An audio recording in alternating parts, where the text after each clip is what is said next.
Bom dia, irmãos. Prazer estar conosco aqui, todos nós juntos. Próximo do Natal, eu convido a todos a abrirem suas Bíblias no Evangelho de Lucas. Somente dois evangelhos falam do Natal: o Evangelho de Mateus e o Evangelho de Lucas.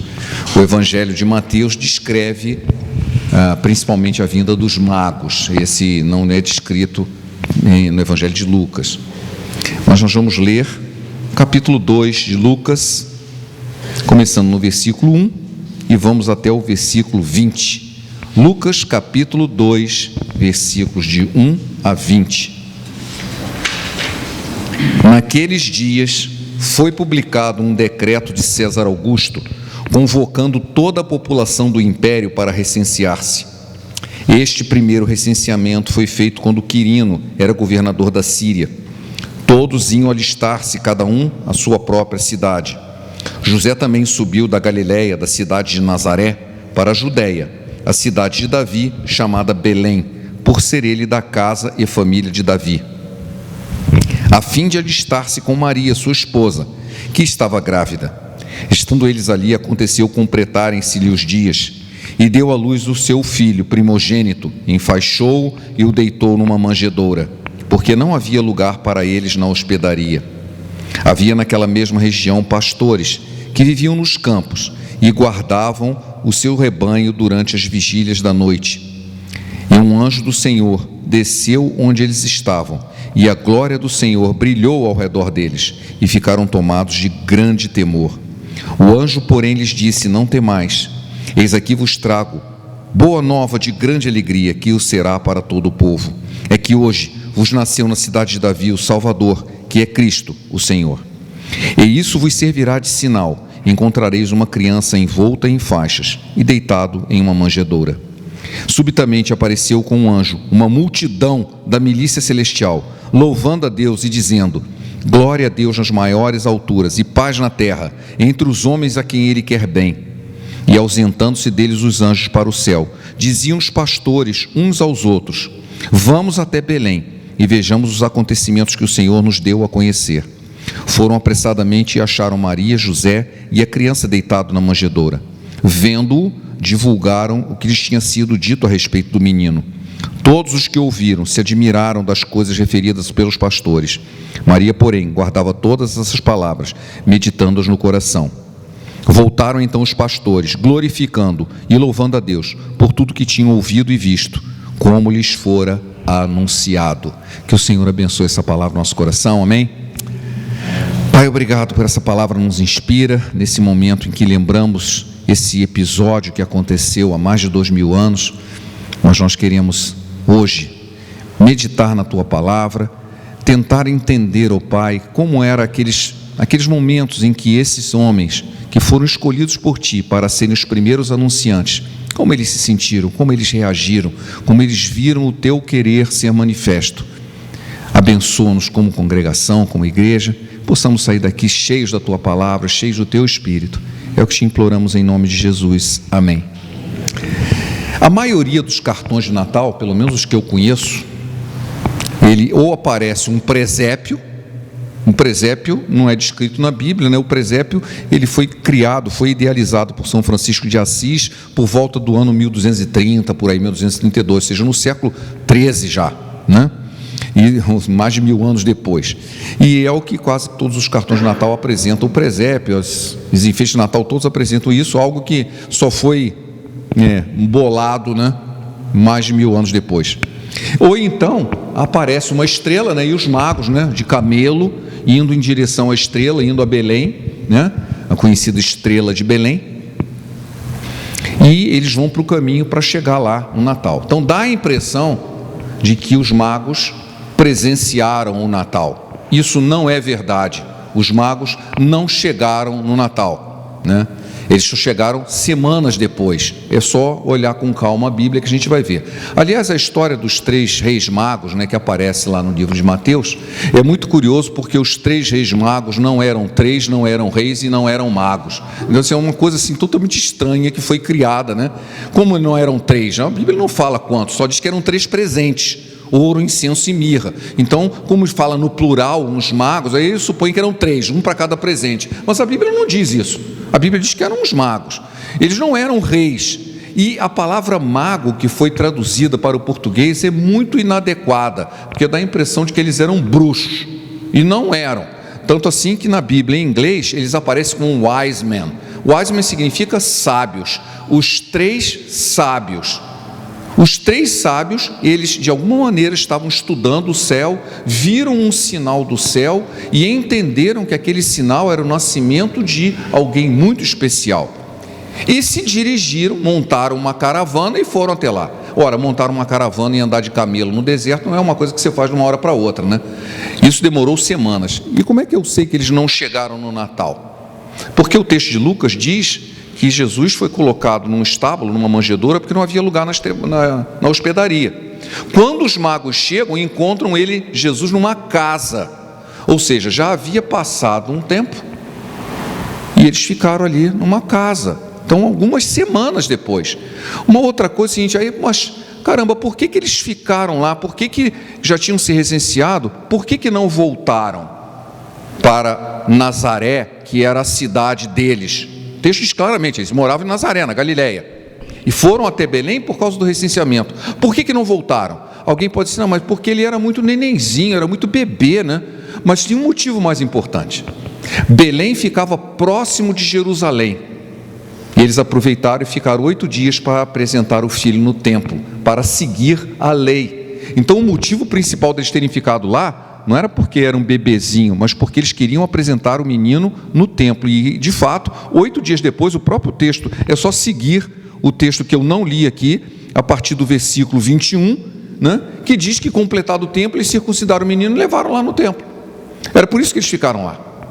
Uma outra coisa muito importante para entender esse momento é que exatamente porque Belém ficava próximo de Jerusalém, a atividade principal da região era o pastoreio de ovelhas. Lembrando que aquilo era a cidade de Davi e que Davi era um pastor de ovelhas, ou seja, já criavam ovelha ali há muito tempo. Mas agora, com a existência do templo, se supunha os historiadores que anualmente cerca de 200 mil ovelhas eram sacrificadas no templo. Da onde vinham aquelas ovelhas? Principalmente de Belém. Belém era fornecedora de ovelhas para Jerusalém. E é interessante porque os anjos apareceram para os pastores que estavam pastoreando as ovelhas que iam ser usadas no sacrifício no templo. E Jesus, alguns anos depois, foi chamado de Cordeiro de Deus. Em João, no capítulo 1, já fala, no versículo 29, de João Batista, assim, esse aí é o Cordeiro de Deus. Exatamente o Cordeiro de Deus foi anunciado para aqueles que cuidavam dos cordeiros que iam para o sacrifício.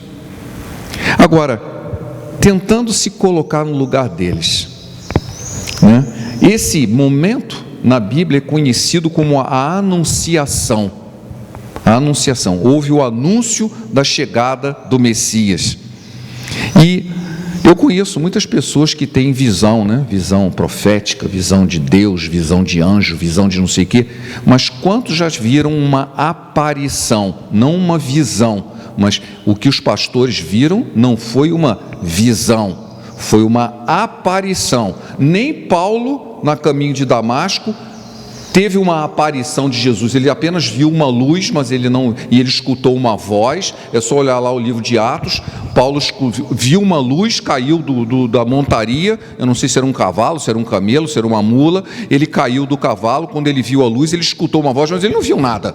Ele não viu ninguém. Esses homens viram uma aparição, um anjo apareceu para eles e eles estavam vigiando à noite.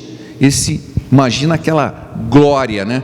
Uma luz intensa surge, eles levam aquele susto. A primeira coisa que o anjo diz: calma, não temais, eu estou aqui para trazer uma mensagem muito especial. Hoje acaba de nascer o Salvador, e isso vos será por sinal. Por que o anjo tinha que dizer isso? O anjo estava dizendo assim: vocês precisam ir lá ver isso. O sinal é, vocês vão encontrar um menino envolto em panos numa manjedoura. Por que isso é um sinal? Porque você não encontra numa manjedoura uma criança. Você encontra capim, você encontra ração de gado, Você não vai encontrar uma criança dentro de uma manjedoura. O sinal era encontrar uma criança numa manjedoura. Eles podiam ir em qualquer lugar e encontrar um bebezinho, mas não aquele. Eles iam encontrar aquele bebezinho que havia nascido naquela noite dentro de uma manjedoura. Isso era um sinal, algo bem definido, bem definido. E logo em seguida, aí é que o negócio pegou, né? Depois, se vir um anjo, ver um anjo, não ter uma visão, mas ele aparecer mesmo, eles viram uma multidão da milícia celestial. Não viram um, eles viram milhares de anjos que estavam cantando, encheram o céu. Eu fico imaginando assim, qualquer um de nós, você já se imaginou nessa situação? Como que a sua vida ia ficar depois disso? Estava lá de noite, de repente aparece aquele monte de anjo, eu não conseguia nem falar, né? Aí eu me lembrei que quando Jesus estava no Getsemane e ele foi preso, e alguém já puxa a espada para defendê-lo, disse, não, calma, agora mesmo eu poderia pedir ao Pai que enviasse legiões de anjos para me defender. Você já imaginou se aquela multidão de anjos aparece no momento em que Jesus estava sendo preso? Para onde que ia parar os guardas, né? Ia sair todo mundo correndo, né? Ou então cair de terror no chão, né? Mas Jesus disse, não, eu poderia pedir, mas não vou pedir. Por quê? Esse é o meu momento, é para isso que eu estou aqui. Mas os pastores, eles tiveram um privilégio. Não apenas eles receberam a mensagem, a anunciação de que Jesus, o Messias, o Filho de Deus, havia nascido, mas eles também presenciaram uma multidão de anjos. Isso tem um significado muito importante. Primeiro, que não tem um anjo só, tem muito, né? E eles estavam louvando a Deus em conjunto, glorificando a Deus. Aquilo teve um impacto, qualquer um de nós ia ficar assim, o resto da vida meio apalermado, né? Mas o interessante, há muitas coisas interessantes sobre esse texto, é que a palavra nos diz que aqueles pastores estavam ali vigiando. Os anjos apareceram quando eles estavam vigiando. Eu já fiz uma palestra há muitos anos atrás, num congresso de profissionais. Assim, você já reparou que Deus nunca aparece para gente que não está fazendo nada? O Gideão estava malhando trigo no lagar, Moisés estava pastoreando as ovelhas quando Deus apareceu para ele, e assim vai. Quando Mateus estava na coletoria trabalhando, Pedro estava pescando. Quando Deus chama, ele está sempre fazendo alguma coisa. Deus não chama desocupados. Essa que é a verdade. O que os pastores estavam fazendo? Eles estavam vigiando. Estavam tomando conta do rebanho. À noite, era alta noite, estavam acordados. Tanto assim que o anjo apareceu e ele viu, ficaram morrendo de medo. Estavam vigiando. É interessante porque a palavra vigiar esteve sempre na boca do Senhor Jesus. Quantas vezes ele chamou atenção e falava assim, ó, vigiem, estejam vigilantes. Jesus gostava dessa palavra. Ele conclamou os seus discípulos a estarem sempre vigilantes. A palavra assim, vigiai e orai, estejam vigilantes. Jesus falava isso o tempo todo. E é importante entender o que significa vigiar. Vigiar é estar atento ao que se faz e ao que se deve fazer, não apenas ao que se está fazendo, mas ao que se deve fazer. O dever que Deus nos pede, sem cair em descuidos nem cochilos, e estar atento às coisas de Deus. Vigiar é fazer as coisas bem feitas, com carinho, com capricho, colocando nelas a cabeça e o coração. Vigiar é fazer com amor o que Deus nos solicita em cada momento do dia e apresentá-lo a Ele como uma oferenda, uma oferta agradável. Isso é vigiar. Aqueles homens estavam vigiando o rebanho. Mais interessante ainda, né, é que os pastores não eram pessoas assim bem conhecidas da sociedade, no sentido, poxa, aquele cara ali é um pastor de ovelhas, né? Ele, na verdade, eles eram segregados da sociedade. Os mais religiosos não gostavam dos pastores por vários motivos. Como eles viviam nos rebanhos, eles estavam acostumados a mexer com fezes, com esterco, e também com animais mortos. Isso tudo era proibido pela lei de purificação. Então eles eram impuros. A profissão deles os fazia dele impuros. Eles viviam nos campos, então eles não tinham tempo para estudar a palavra, indo na sinagoga, então eles eram considerados ignorantes da palavra. Os sacerdotes de Jerusalém, assim, esse cara é pastor, nem entra aqui. Não, é melhor você ficar longe, ele é pastor de ovelha. Então eles eram segregados da sociedade. Eram pessoas segregadas pela própria profissão que tinham. Foi exatamente a esse que Jesus manda, quer dizer, o Senhor enviou para que houvesse, ao nascimento de Jesus, avisar para essas pessoas. E eles estavam vigilantes, conforme Jesus tinha dito: bem-aventurado aqueles servos, os quais, quando o Senhor vier, ache vigiando. Foi exatamente isso que aconteceu. Jesus disse isso em Lucas 12:37. Quando o anjo do Senhor chegou, eles estavam vigiando. E não é à toa que esses pastores responderam imediatamente à mensagem. Eu conheço muitas pessoas que ficam deslumbradas com a visão em si, e não com a mensagem que a visão traz. Eles podiam ter sido: gente, apareceu um anjo, que legal. Não, se bem cá, mas o anjo falou um negócio. O anjo disse alguma coisa. O que ele disse? O objetivo não era o anjo, o objetivo era a mensagem. Ele disse que a gente deveria ir a Belém, se juntar assim: vamos agora mesmo para Belém e nós vamos ver o que o Senhor nos deu a conhecer. Eles se levantaram e tomaram uma atitude: vamos ver o que o Senhor nos contou. Não ficaram uma atitude de contemplação. Eles tomaram imediatamente essa atitude e foram lá. E eles encontraram exatamente como o anjo havia avisado. Só isso? Não, o anjo não falou só isso. Eles divulgaram, e vendo-o, versículo 17, e vendo-o, Jesus, o que lhes tinha sido dito a respeito divulgaram o que lhes tinha sido dito a respeito desse menino. Todos os que o ouviram se admiraram das coisas referidas pelos pastores. Maria, porém, guardava todas essas palavras, meditando-as no coração. Ou seja, eles foram lá, viram e saíram contando para as pessoas: nós estamos aqui porque nós vimos um anjo e ele nos avisou desse menino, e não apenas nos avisou do nascimento do menino. O anjo falou: porque hoje vos nasceu na cidade de Davi o Messias, o Salvador. Então assim, olha, o anjo disse que esse menino é o Messias. Então eles foram lá anunciar o que os anjos haviam dito. Eles cumpriram a ordem do anjo. Eles foram lá e disseram: apareceu um anjo para nós, disseram que tinha nascido um menino aqui. Isso é uma mensagem parcial. Sim, o anjo apareceu e disse isso, mas ele disse algo. A mensagem boa não era apenas o nascimento de uma criança, mas quem era aquela criança. E os pastores foram lá e contaram. Eles, na verdade, foram os primeiros testemunhas do Natal. É interessante que o texto diz que aqueles que ouviram, todos que a ouviram, maravilharam-se, admiraram-se do que os pastores diziam. Caramba, que coisa incrível! Não significa que eles creram ou que isso tenha transformado a vida deles. Eles ouviram uma notícia assim, especial, uma notícia incomum. Muitas pessoas também ouvem a respeito do Evangelho e acham até interessante, mas de alguma forma isso não entra no seu coração, isso não modifica a sua vida. Aqueles pastores, eles não apenas creram, eles receberam a mensagem e creram nela e foram lá e divulgaram. Quer dizer, a mensagem transformou a vida deles. É interessante porque eles não simplesmente divulgaram, o anjo, deram ênfase aos anjos, eles deram ênfase à mensagem, o que os anjos diziam.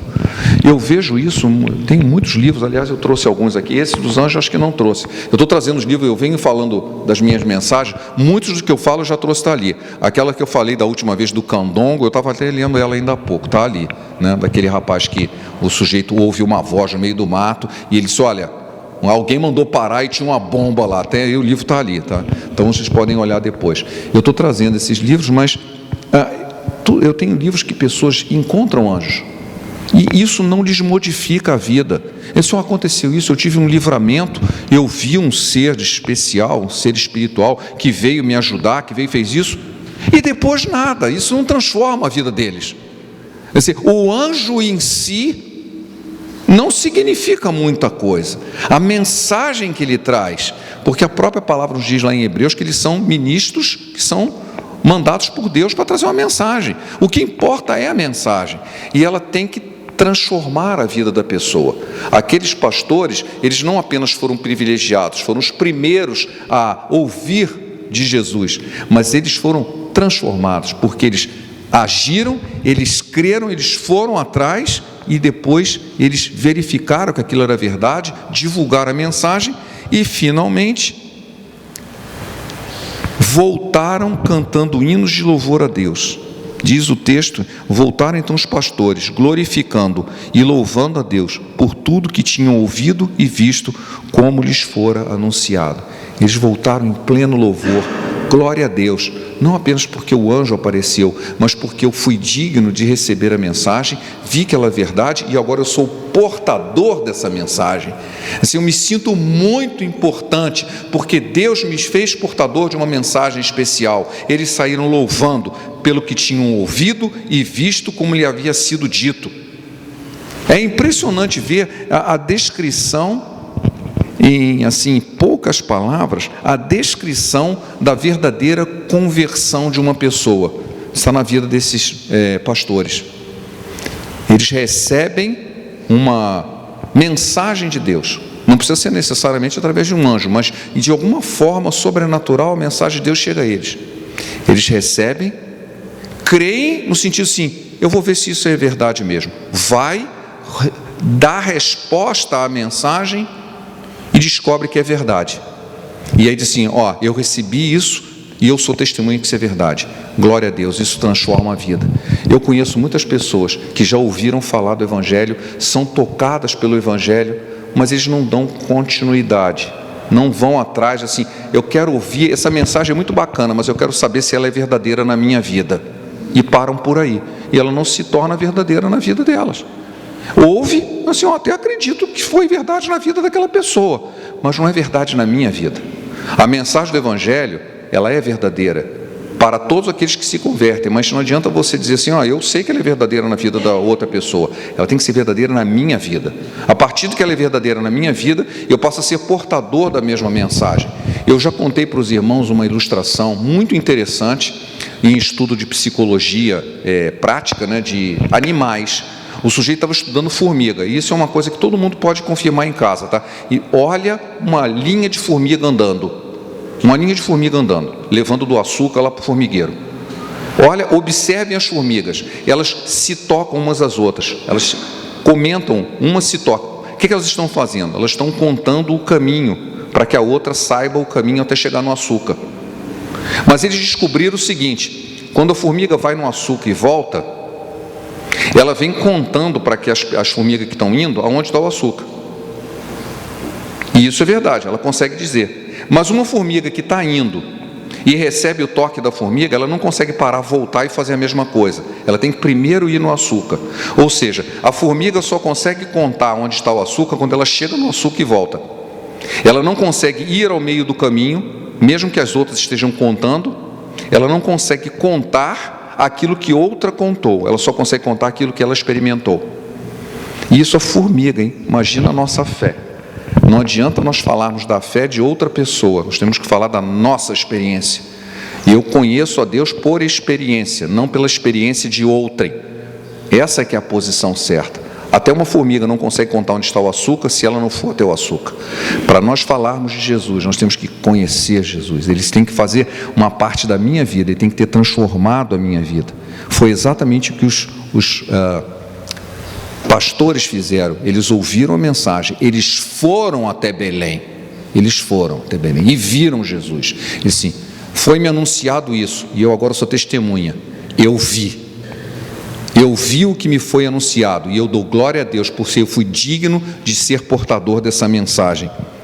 É exatamente assim hoje, em que as pessoas que se convertem, que são tocadas por Jesus, eles serão os novos ministros. Assim, eu ouvi do Evangelho, eu fui lá e provei, é verdade.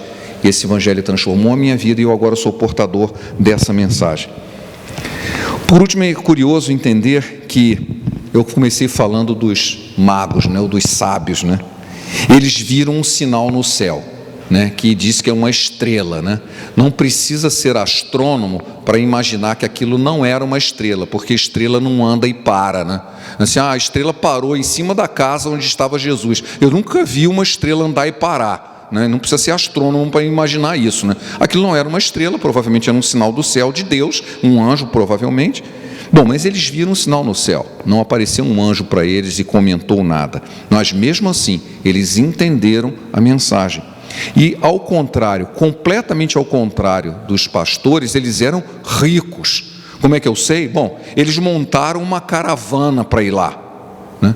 E outra coisa, levaram presentes: ouro, incenso e mirra. Assim, nossa, eu queria ter uns amigos assim, ele vai me visitar e leva ouro. Só que depois disso veio perseguição. Os magos chegaram lá, entregaram ouro, incenso e mirra. Quando eles voltaram e não deram satisfação a Herodes, veio gente atrás para matar o menino. Eles foram alertados assim: se manda daqui. Eles nem voltaram para Nazaré, de lá já foram para o Egito. Por quê? Porque vinha perseguição. A visita dos magos trouxe recursos, foi cumprida a vontade de Deus, e junto perseguição. Eles só puderam fugir para o Egito porque agora eles tinham ouro, incenso e mirra, que eram produtos extremamente valorizados. Era como se fosse assim, um cartão de crédito com uma conta bem gorda, né? Você pode ir, o ouro até hoje é valorizado, mas incenso e mirra eram produtos caríssimos, né? Tanto assim que é até citado em Apocalipse, né? Você usava aquilo como unguento, era um negócio muito caro, né? Então eles tinham produtos de muito valor que eles puderam usar para poder fazer a viagem de fuga, porque a visita dos magos trouxe perseguição. Já felizmente a visita dos pastores só trouxe louvor a Deus. Eles não eram ricos, o que eles puderam oferecer foi apenas o testemunho. Eles puderam ver a glória de Deus, muito mais do que os magos. Eles viram a glória de Deus.